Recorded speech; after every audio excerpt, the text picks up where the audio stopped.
Many of you may know, my name is Tice Winkleblack. I'm a board member for the Iowa City Foreign Relations Council and the host for today's program. As you've heard, I think, all of you, we lost our beloved executive director in a very sudden and devastating loss. Ed Zastro passed away unexpectedly on Saturday, July 13th from a heart-related ailment. Ed was a wonderful director for the ICFRC. He worked tirelessly to keep programs like today's program happening weekly for nearly 7 years. But he was more than just a director. Some of you maybe read his obituary and saw, his other work history with Bushnell's Turtle as a co-owner with his former wife and still good friend Sherry. And he also then was the executive director of the Ronald McDonald House, which, of course, is a very large organization that he ran very well for a number of years. He's also volunteered in a number of community organizations, and I think when talking with our wonderful interns who are just holding down the fort through all of this unexpected transition, what we all found remarkable as a board and notable about Ed is how passionate he was about our interns. He really has expanded the intern program, and he treated interns like his own kids, really, and family, to the point of, making sure that if they didn't have enough money for a tank of gas or were running low in their checking account and needed some food, he would always make sure that any leftovers were designated for him or help them out in any way that they needed. He really cared about what their futures looked like. He would report with excitement to the board when interns had exciting job opportunities or exciting academic opportunities, and that truly, in addition to coming to the programs and engaging and seeing how professors and students and community members all engaged together, he just really wanted the interns to have a great experience and made sure that they did. And so he'll be much missed, and by all of us.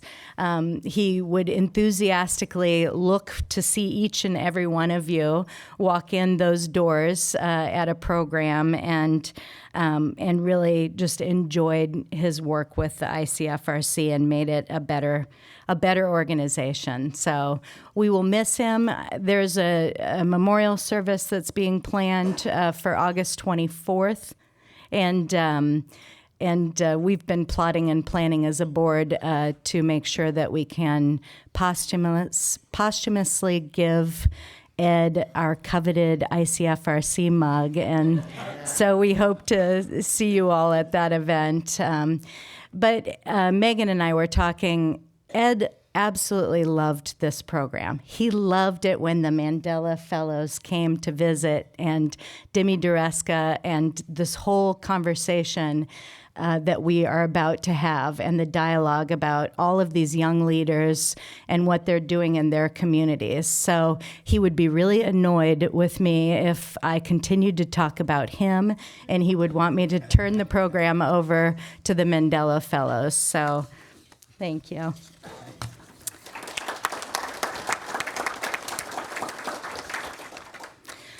Before we begin, we want to acknowledge all of our wonderful supporters, University of Iowa's international programs, the University of Iowa's Honors Program, the University of Iowa Public Policy Center, and the Stanley UI Foundation Support Organization.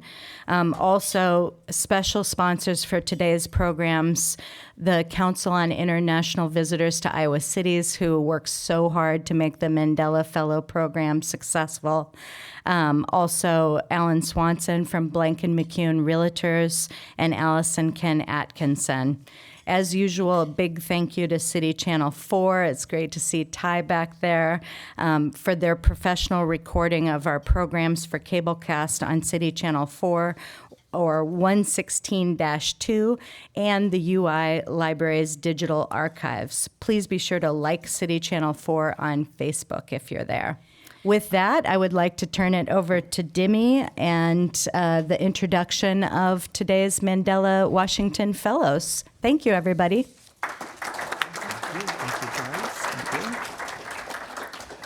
Well, thank you very much, Thais. And as we always say, there is no, for the past 4 years, there's no summer in Iowa City without the Mandela Fellows.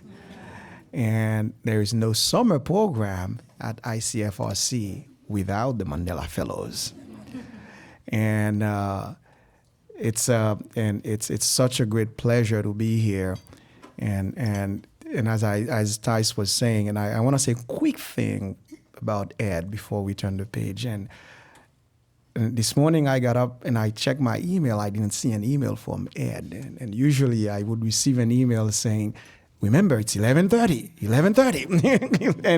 and I say, wow, it's just, it's his commitment to internationalization in global issues. It's just, that's part of the best I've seen here in Iowa City. So, and he just loves the Mandela Washington Fellowship programs. And so we're here. So let's celebrate and let's talk about the opportunities that exist in Africa. And I know back in February, I gave a talk here to this audience about what's going on in Africa, about the lions on the moves in Africa.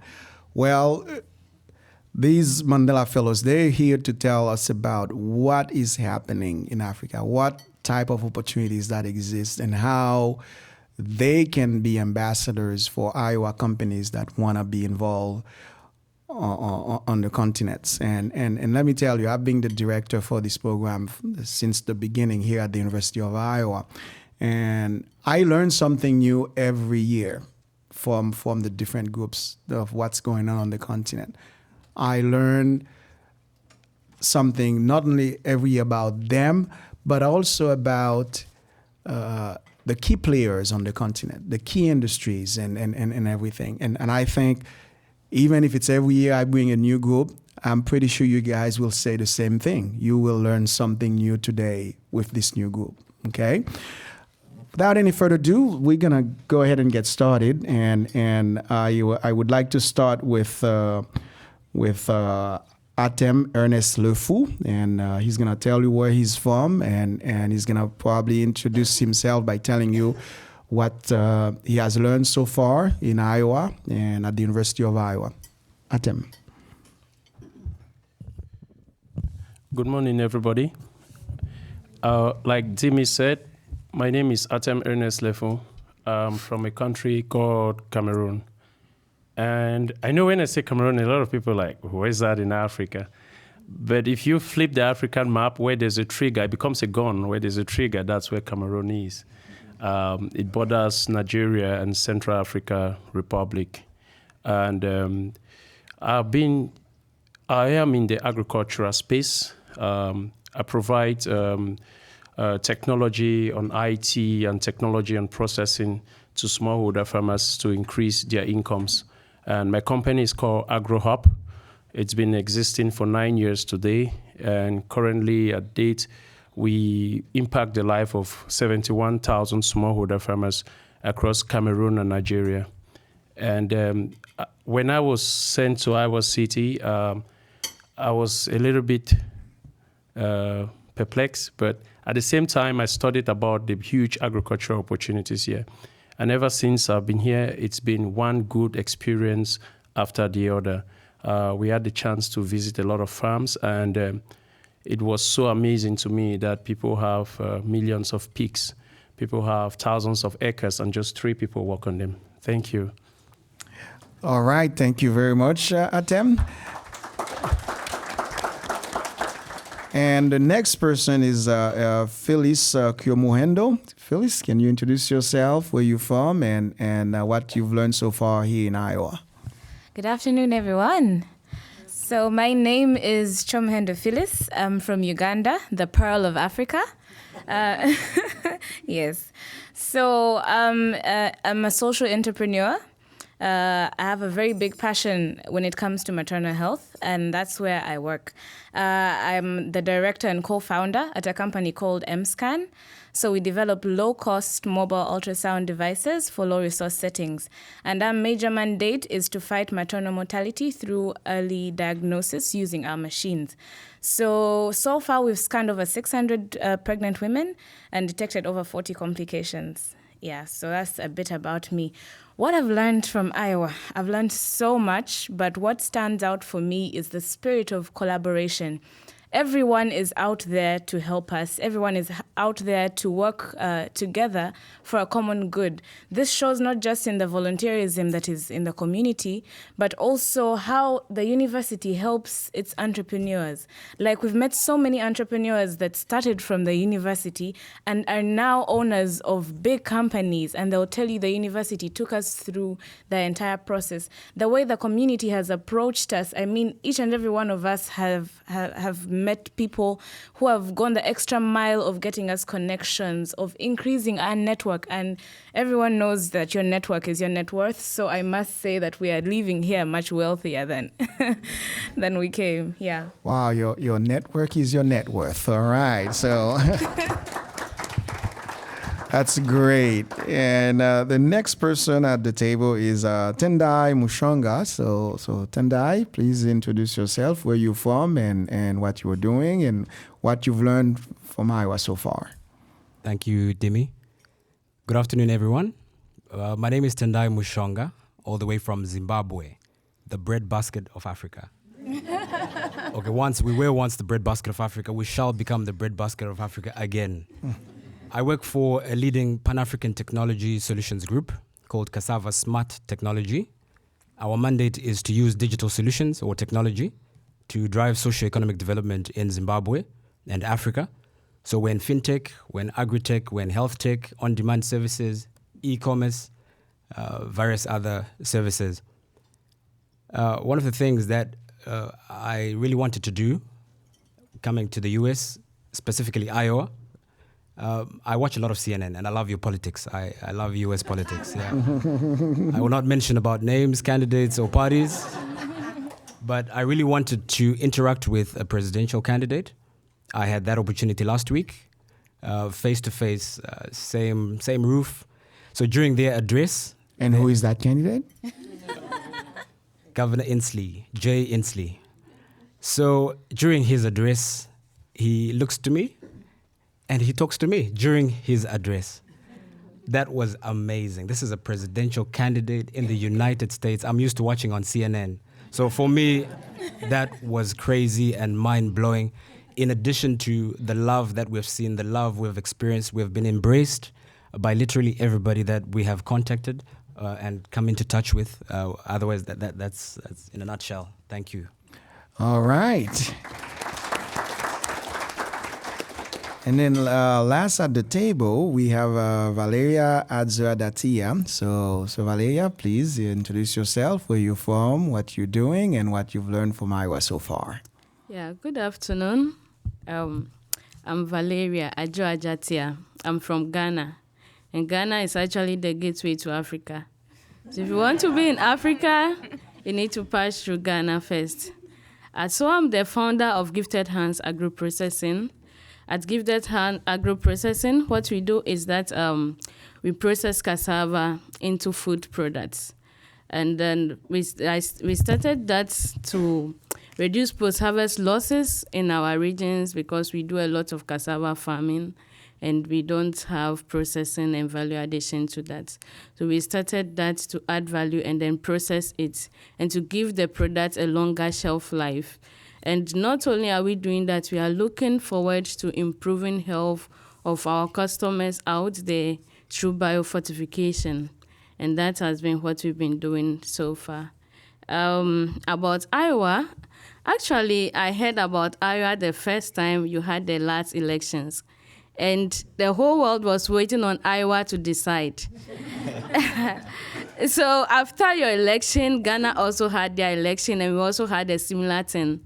There was a region in Ghana, so we started calling them the Iowa of Ghana. And there was that kind of thing. Then I was on this program, and then I saw your place in Iowa. I'm like, really? I got to see those who made the decision of the U.S. It's been an amazing experience so far.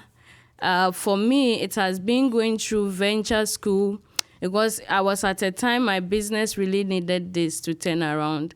And it has been a lot of discovery for me. Then the love and volunteerism and everything.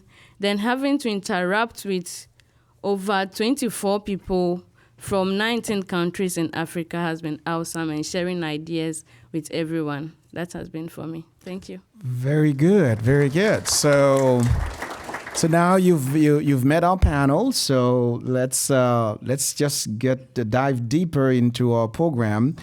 I want to start with you, Phyllis, and I'd like for you to tell us what opportunities that currently exist in your countries. We talked about investments opportunities or business opportunities that exist right now in your country. Yeah, so fun fact about Uganda, we are the second youngest country in the world. 77% of us are under 30. That's huge. And it's of no surprise that we are also the most entrepreneurial country in the world. Number one. We're number one in the world. And you'll find that 28% of the whole population is involved in business or own. 28% of the population, you either own a business or you co-own a business. So there's a huge opportunity in terms of investment because so many young people back home have refused to sit back and die of poverty. We have come up with solutions to problems, and using these solutions, we have come up with businesses that work because when you're solving an actual problem, there's a lot of market for what you're doing. You'll find companies like Safe Border. The word border back home is a word used to describe a motorcycle that's used for commercial transport. So we usually get on borders because the traffic is crazy. I mean, if you've been to Uganda, the traffic is just unbearable. You'll sit for hours and hours and you just can't move. So most people opt for a motorcycle because it can maneuver through. But unfortunately, traditionally, these borders are very unsafe. The border cyclists are thieves. It's not safe. They do not have helmets for you. So there are so many border accidents. There's a young man that came up with this idea. He was like, why don't I create something called Safe Border? So Safe Border is a web application. You can get a Safe Border come to your place. It's basically the Uber of borders. And they provide a helmet. The motorcyclists are trained in first aid. And they're very good people, so you're assured that they're accountable. No one is going to steal from you. They're tech whizzes. So you find that he's addressing a very big problem. And so there's a very big market. That just shows you what kind of entrepreneurs that we have in Uganda. And definitely we're investable. So there's so much opportunity. In my sector, I must say there's also opportunity in terms of prototyping or production of materials. As much as we have so many people coming up with ideas, there's a gap in terms of who is helping us to manufacture these devices. So that's where we can come in. I visited BioVentures and I was like, oh my God, if I had this when I was coming up with MScan would have been done a long time ago. There's a 3D printer. We have only one in our country. And what it prints is not what we'd like. So if someone could invest in developing these tech ideas, because there's so many tech ideas, it would be very great because then you'd create so much market for not just Uganda, but Africa at large. So you mentioned on several points here. You're talking about innovation, you're talking about tech, and you are talking about things that can really revolutionize the landscape in Africa, and things that really will make Uganda, a country like Uganda, very competitive. And we're going to come back on that. But I'd like to go to Atem and ask him the same questions. What are some of the opportunities that exist in your country? Thank you very much, Jimmy. My country is well known on the smartness and resilience of the people. We have a population that basically do not really love violence and like to be able to solve problems the smartest way they think. In my country, from the innovation side of it, from the technology side of it, from the agricultural side of it, we are trying to conquer the world using the problems that were created to us by our politicians. We have young people who got up and said they are going to form a union, just like you guys have Silicon Valley here. We have something called Silicon Mountain in my country. And I'm one of the founding members of that Silicon Mountain because I've been in entrepreneurship for more than 10 years now. And if you come there, you see wonderful ideas in the tech space, in the agricultural space. You have people developing scanners that could scan and give your heart disease, whether you have disease with your heart in real time using the mobile phone. You have people creating data transfer softwares that could transfer the biggest amount of data in the least amount of time possible ever done in the world. And investors are coming only from India and Europe. And we have a sector in agriculture whereby the opportunities that came in terms of technology were so huge that even my company alone could not sort it all. I started with technology in agriculture, provided SMS to link farmers with buyers. But you know what? That created another whole pool of different kinds of problems that other entrepreneurs also stepped in. Now we have people doing sensor on the field without being there. We now have people trying to use a drone to identify certain crop diseases with cassava.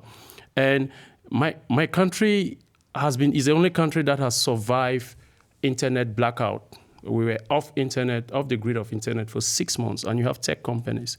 And guys created solutions that could only work on SMS. So that survivor instinct to create solutions with businesses that thrive is the only thing good that I can think of, because you can't get into the central part of Africa without passing through Cameroon. Central African Republic, they don't have access to Atlantic Ocean. You must pass through Cameroon. We have a wide market from Nigeria. We're just bordered to them. So for you to control the West and the Central Africa, you have to do it from Cameroon. Not even from countries like Liberia, but from Cameroon. Why? Because Cameroon is like the big brother of Central Africa, where you have 5 countries in a trade zone. And all of their products are printed in my country. Then you now have 130 million, I think, for Nigeria, plus 28 million in Cameroon. It's huge opportunity, especially in agriculture. 80% of our land has not been used. And 80% of that land, there's 40% of it that is still agricultural land. The rest have all been put on reserves, because you also have opportunities for tourism. I hear people a lot here love tourism. In my country, that's the only place where you find the whole of Africa there. We have deserts, we have mountains, second highest mountains. We have waterfalls that could power Africa, but we have not yet have that opportunity to exploit and invest in that. So we basically think, us entrepreneurs in my country, that why the rest of the world, Asia, especially China and Europe, are trying to benefit from it, Americans are sleeping in terms of investing in my country. And in Africa, in the sub-region generally, Americans put investment, but they should do more. They should engage more. Thank you, Jimmy. This is great. I like, you touch on so many things, Adam, and I like to, when you talk about the Silicon Mountains, and that's, that's a brilliant idea, and with all the entrepreneurs that are there trying to, they are looking for investors. They have great ideas and all of that. And when you talk about agriculture, I remember, if you guys remember my talk here in this room, and 2/3 of the world arable land is on the continent of Africa. So, and we can never understand why, we are here in America, we are taking the back seat with respect to Africa. So that's something we will touch upon later. But I'd like to before, I'd like to take Valeria, because we know Ghana has been making some great strides lately. So Valeria, tell us, what are the opportunities in Ghana? Okay, thank you. So the major opportunity in Ghana is agriculture, because we have a lot of raw materials in Ghana. However, the point at which we are now is that we want to add value to it and then process it further. We don't want to be exporters of the raw crops that we grow. We want to add value to it. So currently we are working, government is trying to work on a program to promote that. However, it's a huge area of investment opportunities. We are the second world producers of cocoa. And then in cassava, what ideally we are the fifth producers of it in the world. So these resources are already there, and we have a lot of thousands of acres under cultivation. The next point is, how do we get it to the processed food product out there, both for local people and then for the export market? There are a lot of opportunities there that you can easily tap in. There are transportation systems readily available. There are infrastructure there that you can easily tap in when you get there. And then the next thing is the technology and then the support services.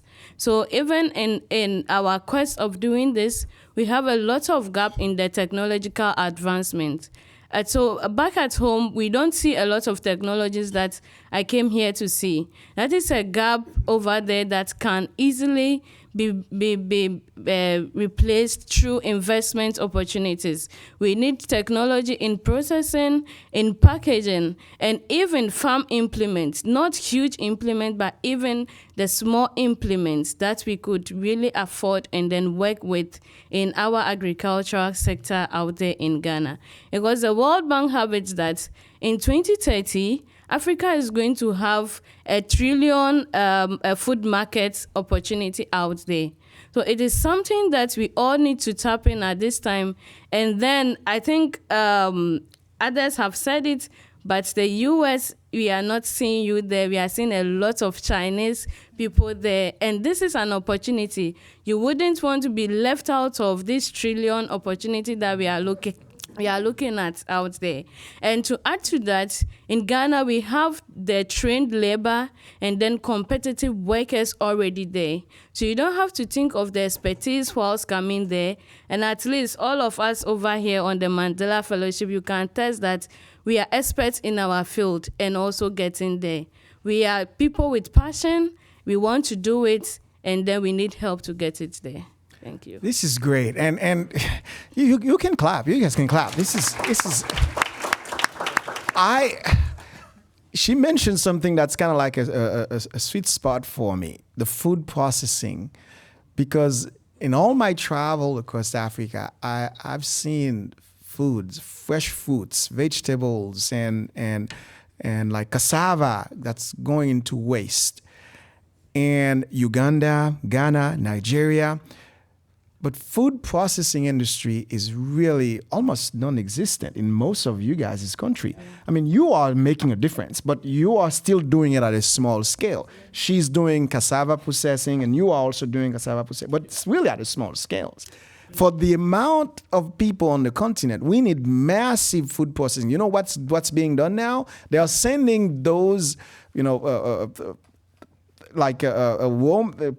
plants or products to either Europe or South America, Brazil, to be processed and sent back to them to be sold, tremendously expensive.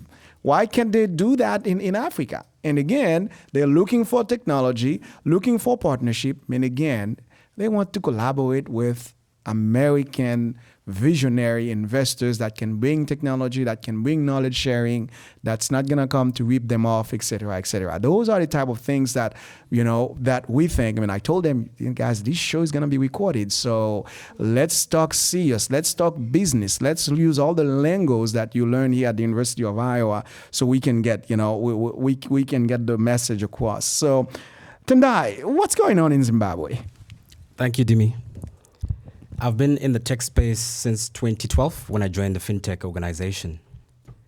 The rest of the world has embraced technology at a rate or pace that we are not able to understand or comprehend. Well, I had a first-hand experience. We visited a couple of farmers here in Iowa. One of the farmers, or at one of the farms, they had two options for energy. They are connected to a grid, electricity grid. They have solar as an alternative. So they're basically looking at two options. Back home, my grandfather owns about 1,200 hectares of land, prime area. He's using about 5 hectares. He's not connected to power. The only solar that he has is able to give him capacity to power his TV, and that's it. We have not embraced technology which could help improve certain business processes. This morning we were talking about business processes. Zimbabwe started using applications to transfer money. It's called fintech. You can actually transfer money from your mobile phone to the rural areas. Financial inclusion was at about 10% in 2012. Today we're talking of about 90%.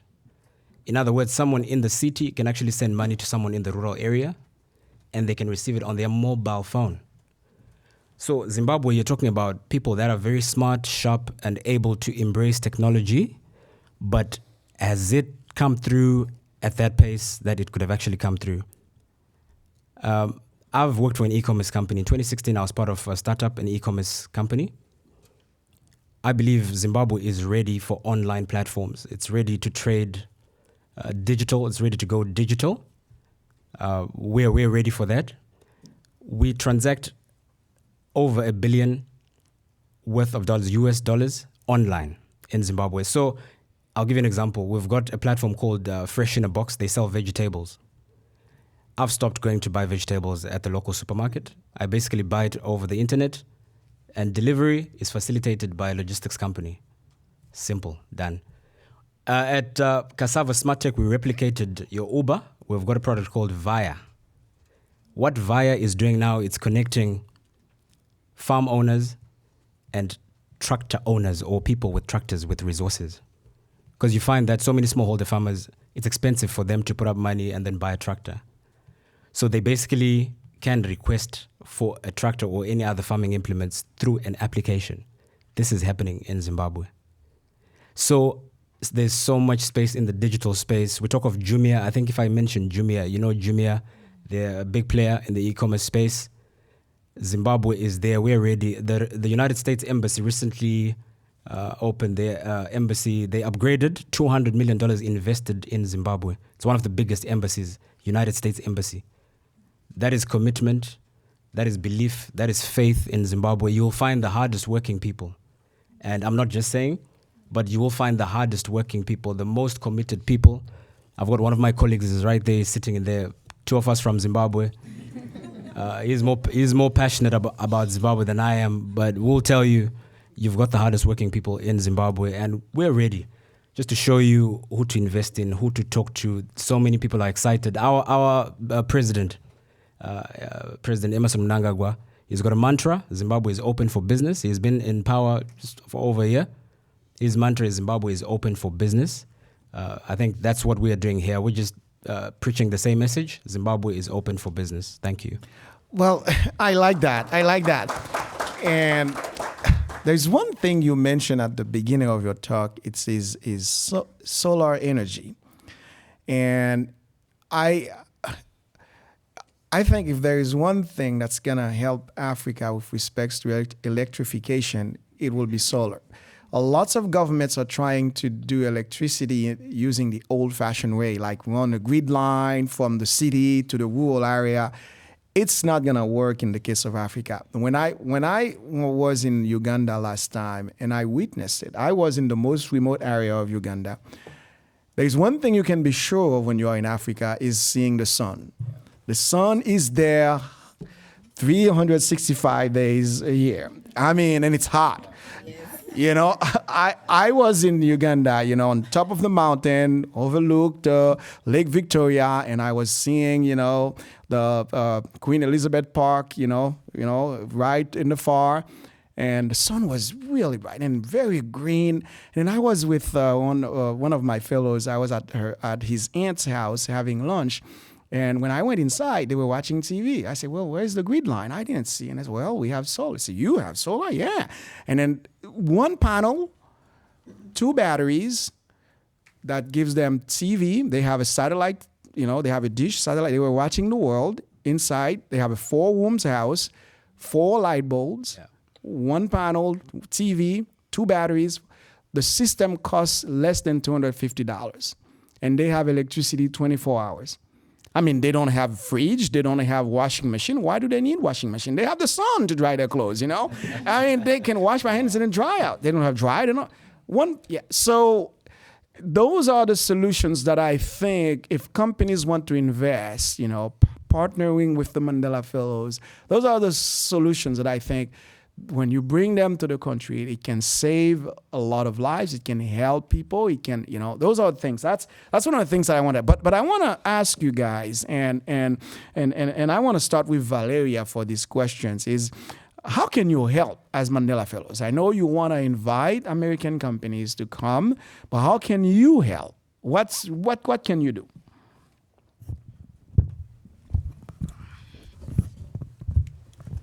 Okay, thank you. So as fellows over here, how we can help is by letting Americans know about these opportunities as we are doing here now, and then letting them know the sort of environments out there that we have in our various communities and then countries out there. Those countries are very open and lively as we see you out here. Their communities are accessible. We have a lot of opportunities out there. We have the young, talented people on the move with passion to hit the ground running and then to make everything work for you. So we'll be your first point of contact should you come to our countries. But if anything you really want to know about, you should let us know, and then we can connect you to the various ministries over the other industries that we have in our countries. We can start those talks for you whilst there, because we are there on the ground and we can help better. Thank you. Yeah. How about you, Tendai? I've had the privilege of working for a listed company, a listed organization. I think we're in the top 3 on the Zimbabwe Stock Exchange in terms of market capitalization. I manage key accounts in agriculture and mining. I've had the opportunity to interact with directors, executives from corporations, parastatals, private companies. These are people that are open. These are people that we have access to. We're talking to these people on a daily basis. We're going back on the 2nd of August. They are waiting for us just to land in Zimbabwe, just to find out what can we do, who's waiting to come in. So all I can tell you is there's so much capacity, so much potential, so much energy, so much excitement from us. So one thing that we can guarantee from our end, we've got an alumni, I think, of about 4,500 now. In Zimbabwe, you're looking at about 100, just around 100. Networking, ideas, opportunities. Amongst ourselves, we've actually found common ground. We are collaborating amongst ourselves. So before we even talk about bringing the US, amongst ourselves, we have created a bond. We've identified who we want to work with, what product we want to. I'm in sales and distribution. I'm passionate about selling. So if you want to sell a product, that's my area. But basically, that's our commitment as Zimbabwe. Very good. Phyllis. Yeah, so as Mandela Fellows, I believe we're ambassadors of change. We were selected amongst the very many entrepreneurs from Africa. Very many applications. I don't know whether Dimi shared this, but there were 40,000 applications for this Mandela Washington Fellowship. It's a very competitive fellowship, and only 700 were picked. So to show you that 40,000 people applied These are people who got the chance to even know about the fellowship. There are other entrepreneurs who did not know about the fellowship. So it's our responsibility as the lucky few who were chosen to take back our exposure from the US, to take back our systems that we've learned from the US, because if there's one thing that discourages investors from coming to Africa is that they do not understand the systems. There's a gap between the way things work in Africa and the way things work in the US. And because there's no understanding there, most people are very shy to invest in something that they do not understand. Quick joke, we had Amazing Race. They came to Uganda for a leg of the race. And one of their challenges was to make a Rolex. So they had Americans, and the Americans were looking for a watch. In Uganda, a Rolex is a chapati with an egg inside, something to eat. And trust me, it is very good.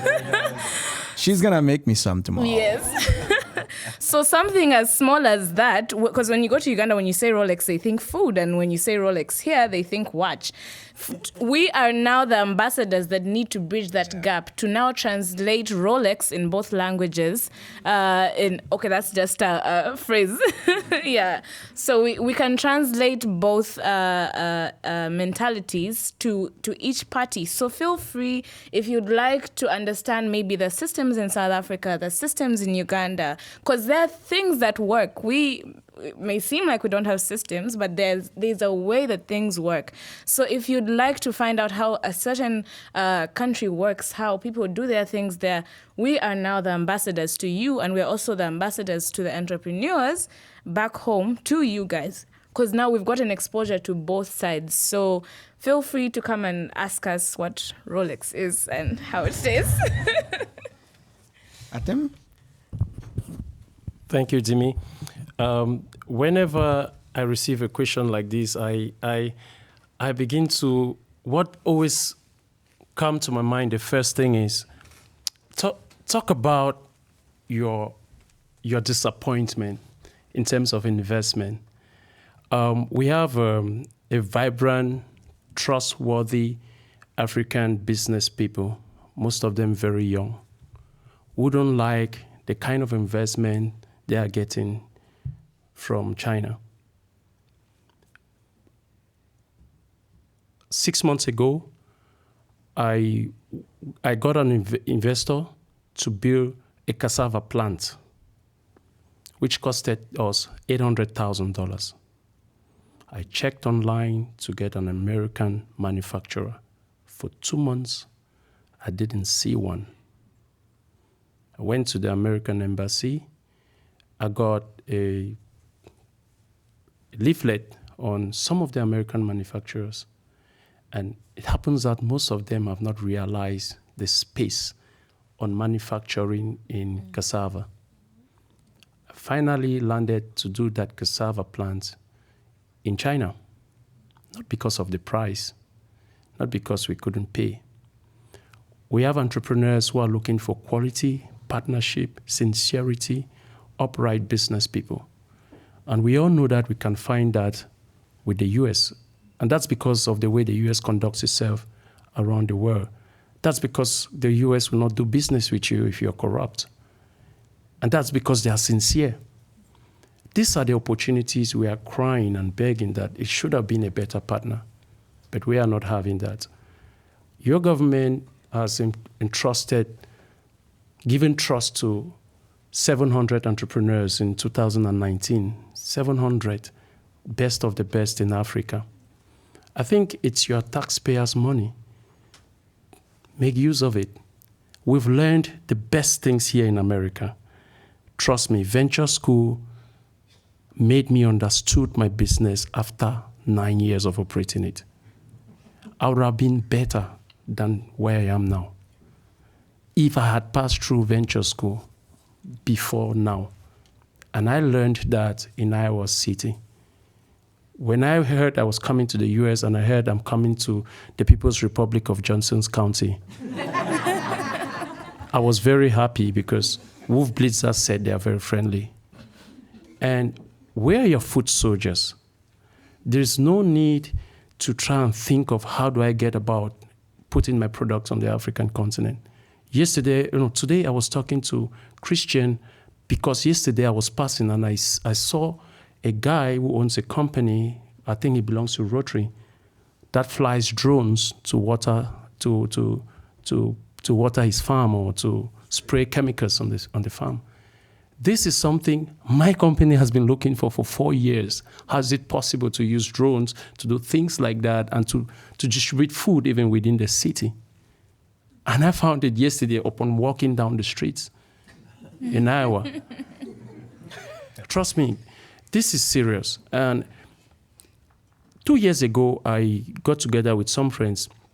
I started another company called Deloitte, which basically focus on trade, tourism, and investment to try and bring people into Africa. Guess who our first client was? He was from Brazil, a real estate investor. And we got him a market in Nigeria. He's made back his money because he built 18 apartments and sold it all in the same year. We have businesses in Africa whose return on investment is 25%, 30%. I know if I say that in US, they'll say, get out of here. But it's the truth. The richest African made money in such a short time. Started off with $500,000. Now he's worth $12 billion, $14 billion. Yeah. And that's because he delayed, took a lot of investment, and he's building the biggest oil refinery in the world. I'm talking about he made his money in Africa. So this is what I would tell every entrepreneur or anybody doing business out there, especially in the US. If you've got a company and that company does business internationally, in the next 20 years, if you are not in Africa, you will not be an international company in the next 10 years that will come. You can challenge me on this. And in the next 30 years, if you are not in Africa and precisely in markets like Nigeria, Cameroon, Uganda, Kenya, you also go out of business. It's the truth. And when I see this, I say that Americans need to get on ground with their boots, work with African ambassadors that they have created. You guys have invested a lot in us, and we are so grateful. And the best we can give back is to work relentlessly to make sure that American partners are on the continent. Thank you. Any questions, any comments? Yes, there's one right here in the front. Oh, look at Victor. I know different, just working?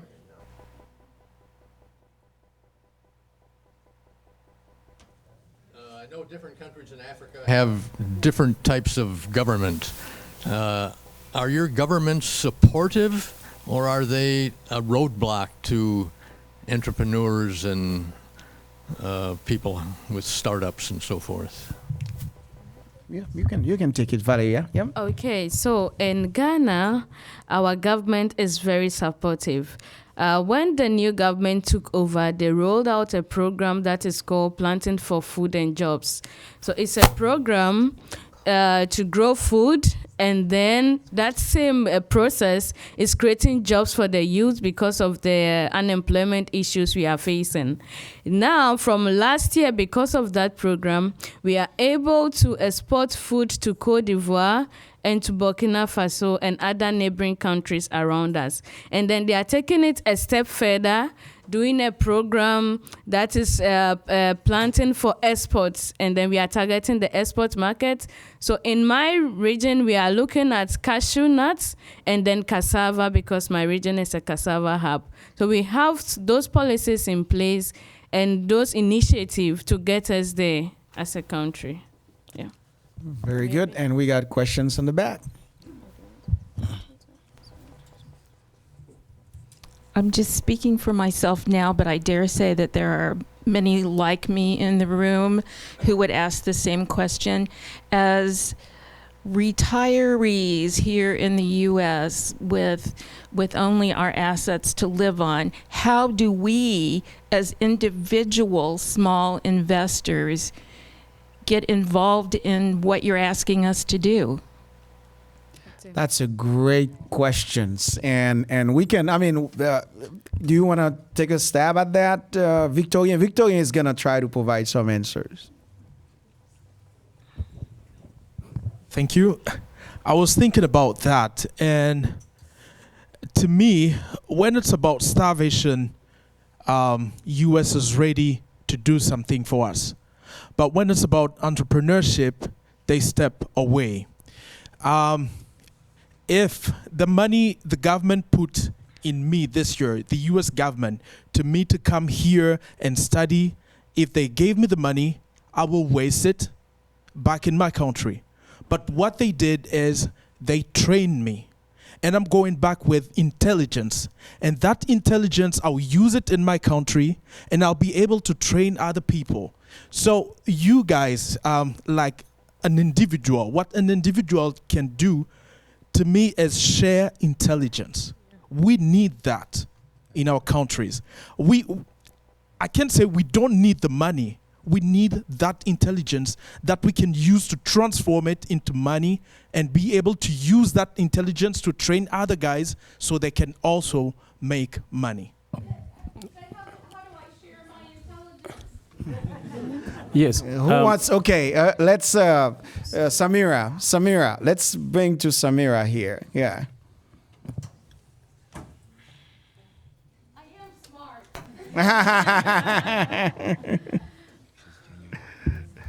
Let me get coffee.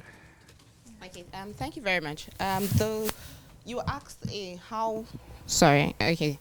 Sorry. You asked how you as an individual can, with a little money, can invest in Africa. So the truth of the fact is, you can invest in as little as $5,000. And if you, so this how, let me use my company as an example. When my company started, when co-founders started, they got only an investment of $10,000. Now this $10,000 was not given to them at a go. But because of their vision and the training and the acceleration program they went into, the company now is worth $2 million in just 2 years. So as little as the small money, the only thing you need to add to the small little money, you have to look for, so it goes two ways. You have to look for an investable company. Now the investable company has to be like a company that the individuals themselves are passionate about what they do and know what they do. And then just as little as $5,000. And with the little $5,000 that I know you can afford as an individual, or even $2,000. Yeah. Yeah, even $2,000 as an individual. Then you look for a serious, what's it called? A hub in that country. So we have acceleration hubs in almost all countries in Africa. So if you can partner with that hub and the individual, you invest in the individual, the hub helps you to train and groom that company for you. Even you may not be there, you're just the investor, right? So the hub, you trust the hub, a known well hub that everybody goes to, invest in that individual for you, helps you train the individual, what is the company, and then within 2 years the company will grow and then you become a richer investor. So now let me tell you, we had all 25 have a project. They're working on, have a business or a project. So. Well, no, let me tell you, we organized a competition and 6 of them won, and we have, and the lowest price is $2,500, and 4 of them won 25. The top one was 10,000, the second was 5, and then we have 4 prize at 2,500. And a lot of their businesses, 2,500 will take them a long way. It will help them at least get off the ground or get some supplies, get some additional things, a lot of them. And so, you know, it's every year we try to find more money to give awards to them at the end. And this year, you know, we had 25,000 only to distribute, and we wanted to take one good project that can scale up, and then we wanted to, but we would have loved to give to all of them, but we couldn't. So I can tell you, you know, a lot of their projects with 2,500, that will take them a long way. Some of them, even 1,500, will get them off the ground, and they can continue to do more research. As Samira mentioned, when you are doing this type of investments, you invest in the people. And I can tell you, each and every one of them, they're passionate about what they are doing. They want to do it. They want to make an impact on themselves as individuals, and they want to make impact on their community.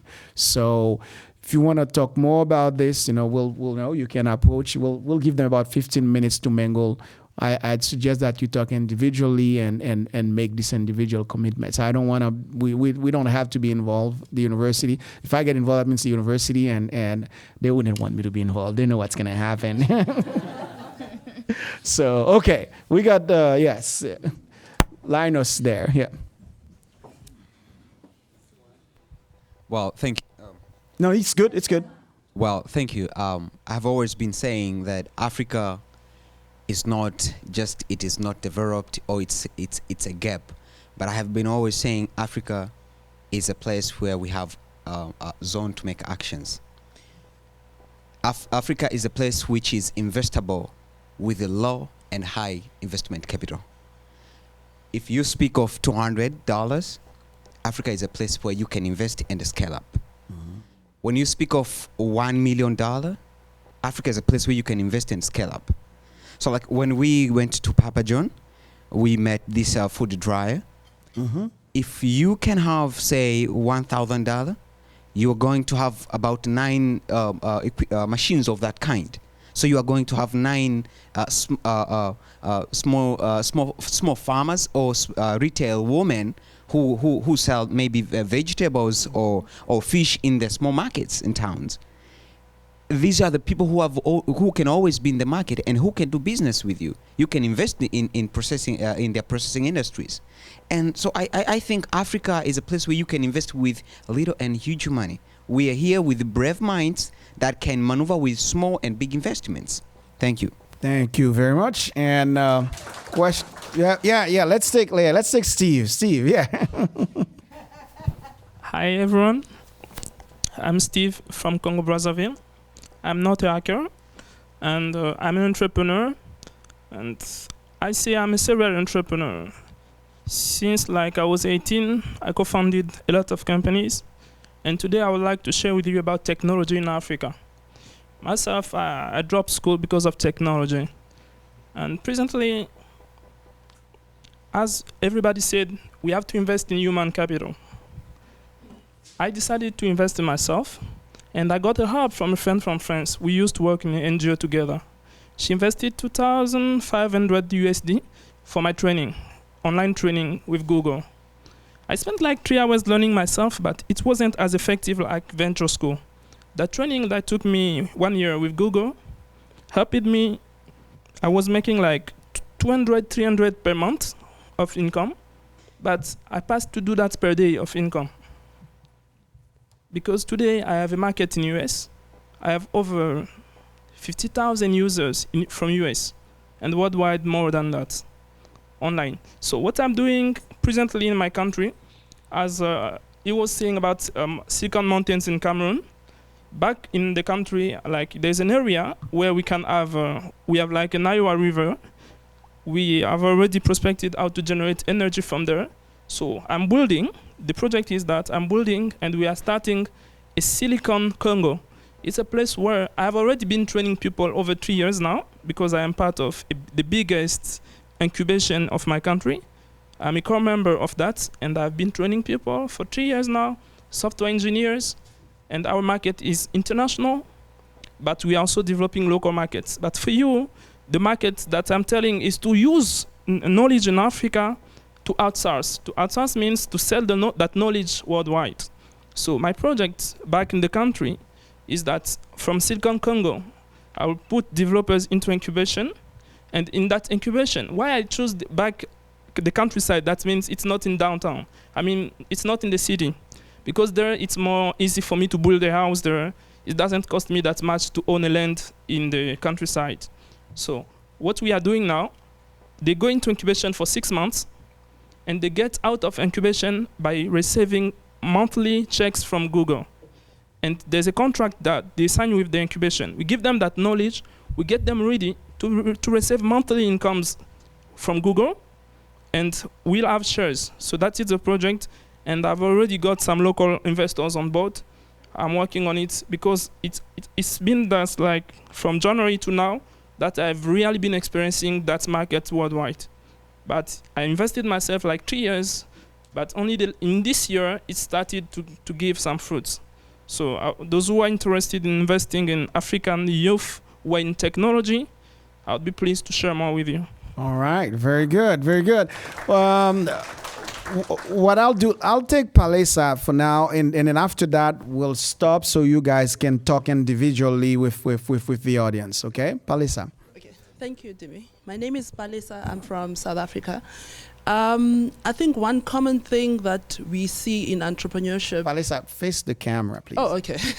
One common thing that we see across Africa in terms of entrepreneurship is that our governments are increasingly investing in women-led organizations. This is because women often bear the brunt of raising a family and therefore leading communities. So in my country, in South Africa, for example, women were often left out of legislation. They couldn't make their own decisions. And when the man goes away, there's no legal recourse for them to start to support their children and their families. So having a woman in your company is a plus for you. Having a disabled woman or a woman with physical disability is a plus for you. We have women in 50% of the seats in parliament. So we see increasingly the role of women being elevated. And this is specifically to almost change to change the path of our country. Because if you don't invest in a woman, I'm not saying if you don't invest in a man, but you bring inclusion, and you almost rewrite the history of your country.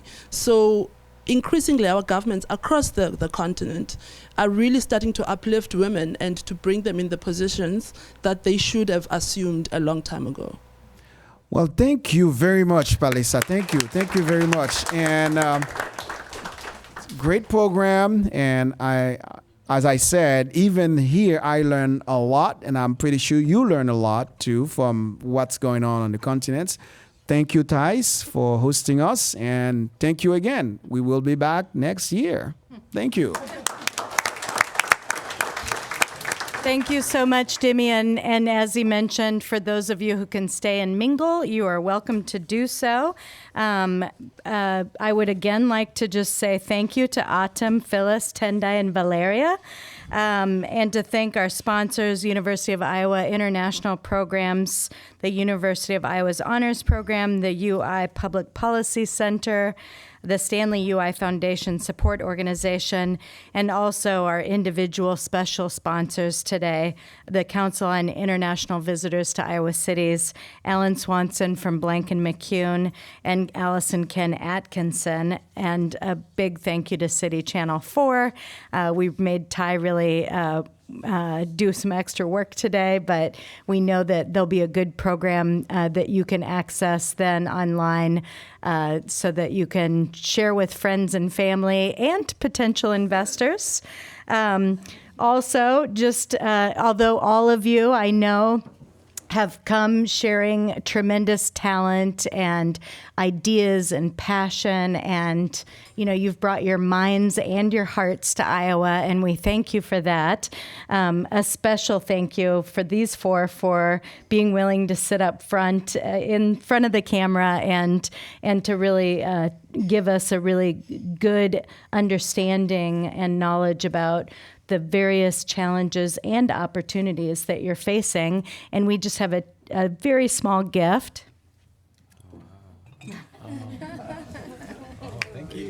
Yes. Thank you very much.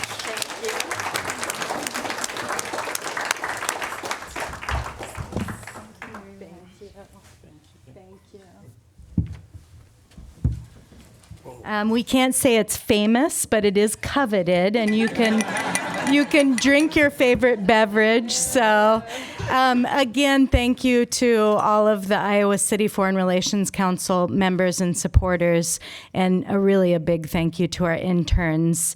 We all said, it's the same but not the same, and there's no better way to move through to the future for our organization than to be with all of you here today. So thank you, and we are adjourned.